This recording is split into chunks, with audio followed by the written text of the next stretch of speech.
Hello students, आप सभी का स्वागत है मेरे इस यूट्यूब प्लेटफॉर्म पर।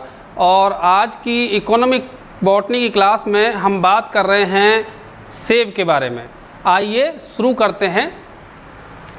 जैसा कि हम सभी जानते हैं कि सेब जो है वो एक फल है और फलों का वर्गीकरण से संबंधित जो हम बात करेंगे वो एक अन्य वीडियो में करेंगे, जिसमें हम पूरा डिस्क्रिप्शन देंगे कि फल कितने प्रकार के होते हैं और फल और उनके प्रकारों के क्या क्या उदाहरण हैं।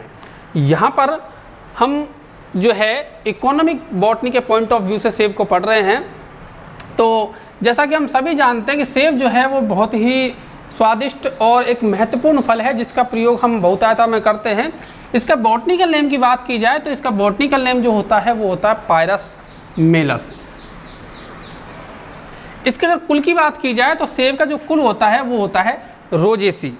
रोजेसी कुल का पादप है ये, और इसमें जो उपयोगी भाग होता है वो होता है स्वयं जो इसका फल है वो इसका उपयोगी भाग बनाता है। और इस फल को अगर हम फलों के प्रकार की दृष्टि से देखें तो यह पोम फल है। और पोम फल एक ऐसा फल होता है जिसमें जो पुष्पासन होता है वो एक तरीके से कहे कि खाने योग्य भाग का निर्माण करता है। तो ये जो सेब है इसमें भी खाने योग्य जो भाग होता है वो पुष्पासन होता है, और यह पुष्पासन एक तरीके से कहें कि फल के चारों ओर गूदेदार रूप में पाया जाता है, और यह पूरा जो है एक तरीके से फल बन जाता है जिसे हम पोम फल कहते हैं, और यही इसका खाने योग्य भाग बनाता है। अब हम बात करेंगे सेब की उत्पत्ति के बारे में। सेब की अगर उत्पत्ति की बात की जाए तो सेब की जो उत्पत्ति है वो हुई है मध्य एशिया में। मध्य एशिया में कजाकिस्तान और उसके आसपास के देश ऐसे हैं जिनको सेब की उत्पत्ति का स्थान माना जाता है।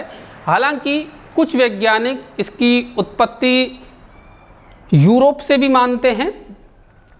मध्य एशिया में कजाकिस्तान और उसके जो आसपास के देश हैं उनमें सेब की कई जंगली प्रजातियां पाई जाती हैं, और साथ ही साथ सेब की कई किस्में वहाँ पर मिलती हैं।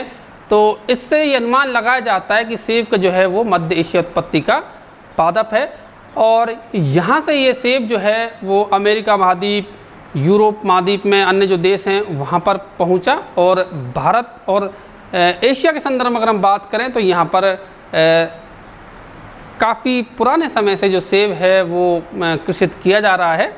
वर्तमान में विश्व के लगभग जो टेम्परेट रीजन के जो देश हैं उनमें सेब की खेती की जाती है, चाहे वो यूरोप है, इसके अलावा अमेरिका है, भारत है, चीन है या न्यूजीलैंड है। इन सभी देशों में सेब की व्यापक खेती की जाती है। अगर भारत के संदर्भ में हम बात करें तो भारत में शिमला, जम्मू कश्मीर, उत्तराखंड, ये जो ठंडे प्रदेश हैं, ठंडे राज्य हैं, उनमें सेब की खेती की जाती है। और साथ ही साथ भारत में जैसा कि आपको पहले बताया कि सेब लंबे समय से कृषित किया जा रहा है, और एशिया में तो 4000-5000 वर्ष से पहले से सेब को जो है कृषित किया जा रहा है। उत्पत्ति की बात के बाद में हम बात करेंगे वानस्पतिक लक्षणों की। तो जैसा कि हम सभी जानते हैं कि सेब का जो पादप है वो 20 से 25 फीट ऊंचा पादप होता है और वृक्ष रूप में होता है। इस पादप में ब्रांचिंग अच्छी पाई जाती है, और इन ब्रांचों पर पत्तियां लगती हैं जो कि लगभग अंडाकार पत्तियां होती हैं, और इन पत्तियों के जो किनारे होते हैं वो दंतयुक्त होते हैं, अर्थात कह सकते हैं कि इस तरीके से थोड़े से दंतयुक्त किनारे पाए जाते हैं। पौधे में सभी शाखाएं जो होती हैं वो पर्णयुक्त होती हैं, और विशेषकर बौनी शाखाओं पर भी बाद में सभी शाखाओं पर पुष्प लगते हैं, और पुष्पन के पश्चात इनमें फल लगते हैं। और फल जो है वो कच्चे अवस्था में हरे रंग के होते हैं, लेकिन परिपक्व अवस्था में लाल रंग के हो जाते हैं। ये यहाँ पर हमने सेब का डायग्राम बनाया हुआ है, जिसको आप देख सकते हैं कि सेब का जो फल है वो इस तरीके का होता है। और इसमें आप देख सकते हैं कि ये जो है इसका पेरिकार्प है जो इसका छिलका बनाता है। पेरिकार्प के नीचे जो पूरा ये फ्लैसी जो थैलेमस आपको दिखाई दे रहा है, जो गूदेदार भाग होता है, ये प्राय सफ़ेद या हल्के पीले कलर का होता है, और यही इसका खाने योग्य भाग बनाता है। तो ये पूरा जो है थैलेमस है, और इस थैलेमस के अंदर ये जो चीज़ दिखाई दे रही है हमको, ये शुद्ध रूप में अगर कहें तो ये फल है, जिसके अंदर ये बीजों का निर्माण होता है, और ये फल का व्रंत है। तो इस तरीके से हम कह सकते हैं कि सेब जो है उसमें पुष्पासन जो है वो रूपांतरित होकर के खाने योग्य भाग का निर्माण करता है। और अब हम बात करेंगे कि सेब का जो कल्टीवेशन या प्रवर्धन किस तरीके से करें।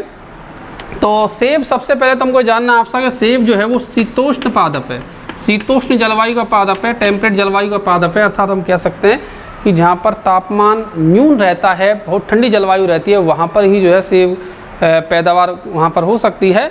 भारत में अगर देखें हम तो जो ठंडे पर्वतीय इलाके हैं जैसे कि उत्तराखंड है, हिमाचल है, जम्मू कश्मीर है, जहाँ टेम्परेचर काफ़ी न्यून रहता है, वहाँ पर इसकी खेती की जाती है। और इसका जो प्रवर्धन किया जाता है इसका ग्राफ्टिंग के द्वारा कलम लगाई जाती है सेब की, और निश्चित दूरी पर इन कलमों को लगा दिया जाता है। और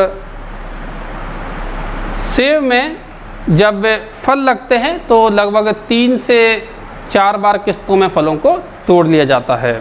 इसकी फसल के लिए अगर हम देखें तो समय समय पर पेड़ की कटाई छटाई की आवश्यकता भी रहती है। और साथ ही साथ अगर मृदा की बात की जाए तो यहाँ पर दोमट जो मृदा है वो सर्वोत्तम मानी जाती है। दोमट मृदा जो है बहुत ज़रूरी होती है। और जैसा कि आपको पहले बताया, तापमान की जो आवश्यकता है वो बिल्कुल न्यून तापमान चाहिए, क्योंकि सेब में जो कलिकाएँ प्रस्फुटित होती हैं उसके लिए अत्यंत न्यून तापक्रम, विशेष कर कहें कि यहाँ तक कि स्नोफॉल जैसे मौसम बहुत ही बढ़िया रहता है सेब की कृषि के लिए। अब हम बात करेंगे कल्टीवेशन के बाद में इसकी उन्नत किस्मों की। तो सेब की जो है बहुत सारी प्रजातियां पाई जाती हैं जिनका प्रत्येक का अपना अपना स्वाद होता है, अलग अलग स्वाद होता है, और उसके अपनी आवश्यकता के हिसाब से हम इनको कृषित कर सकते हैं।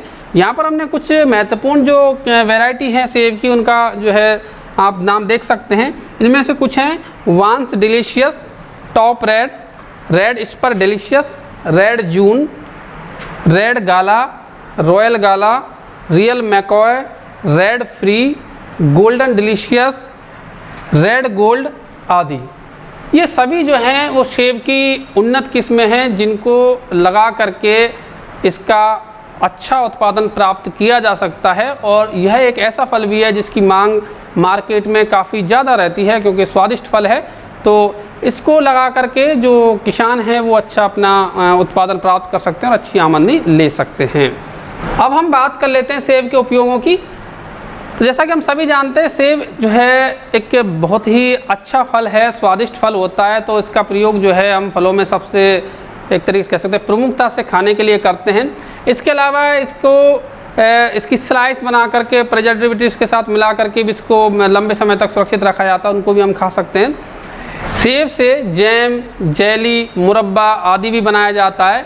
इसके अलावा जैसा कि मैंने आपको अभी बताया कि सेब को जो है स्लाइस में या काट करके लंबे समय तक परिरक्षित के साथ मिला करके सुरक्षित रखा जाता है, जिसको लंबे समय तक उपयोग में ले सकते हैं। इसके अलावा सेब के जो रस है उसका भी सेवन किया जाता है। आजकल अगर हम देखें तो डिब्बेबंद जो फलों के रस हैं तो उसमें भी सेब का जो रस है उसकी बहुत ज़्यादा मांग रहती है। इसके अतिरिक्त सेब का प्रयोग बियर बनाने में या अन्य जो पेय पदार्थ हैं उनको बनाने में भी इसका प्रयोग किया जाता है। तो स्टूडेंट्स, यहाँ पर हमने फलों में बात की आज सेब की, और आप सभी को जैसा कि मैंने पहले भी बताया था कि परीक्षाओं में इन फलों में से या सब्जियों में से आपके लिए शॉर्ट नोट्स आएगा, तो आपको उसमें यही चीज़ों का जो है डिस्क्रिप्शन देना है, जिसमें वानस्पतिक नाम, कुल उपयोगी भाग और संक्षिप्त में बताना है इसकी उत्पत्ति कहाँ से हुई है, उसके पादपों के वानस्पतिक लक्षण और किस तरीके से इसका प्रवर्धन करें, इसकी क्या उन्नत किस्में हैं और क्या इसके उपयोग हैं। उन्नत किस्में जो हैं आप 3 से 4 लिख सकते हैं, क्योंकि जो ज़्यादा किस्में हैं उनको लिखना या याद करना एक तरीके से हो सकता है कि परीक्षा में नहीं रहे याद, लेकिन 3 से 4 किस्में आप आसानी से याद इसकी कर सकते हैं। तो आज की हमारी ये क्लास थी सेब के ऊपर। नेक्स्ट क्लास में हम बात करेंगे किसी अन्य फल के बारे में। इस क्लास के लिए आप सबने देखा, इसके लिए थैंक यू।